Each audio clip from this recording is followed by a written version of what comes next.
Shalom, welcome back.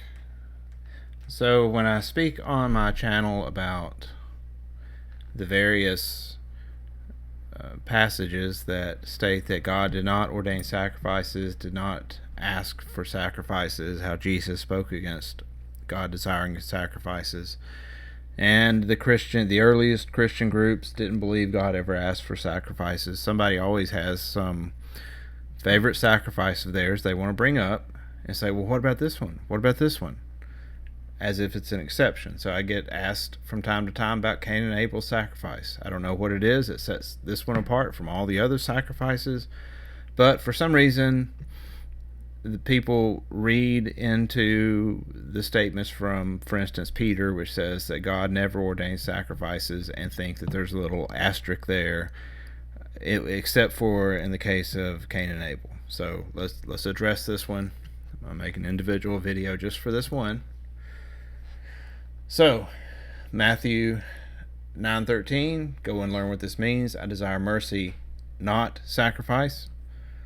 Some Christians have a problem with the word not in this verse. Not means the negative. So, negative on sacrifices, he doesn't desire those. That would also include the sacrifice that Cain and Abel did.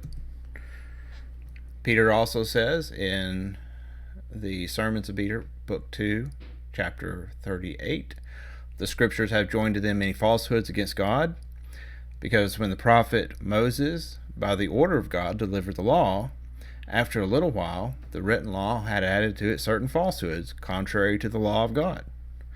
The wicked one was the one who dared to do this. So if we know that God's opposed sacrifices, and we see that sacrifices have been inserted into the text, then we know that that's a falsehood, because it's something that's inserted that's contrary to the law of God. Furthermore, Peter says that he, Yahweh, was not pleased with sacrifices, is shown by this, that those who lusted after flesh were slain as soon as they tasted it, and were consigned to a tomb, so that it was called the grave of lust. He then, who at the first was displeased with the slaughtering of animals, not wishing them to be slain, did not ordain sacrifices as desiring them, nor from the beginning. When was Cain and Abel's sacrifice? Oh, it was in the beginning. Nor from the beginning did he require them. So he didn't ask for them. He never asked for them. He never desired them. He was displeased with slaughtering.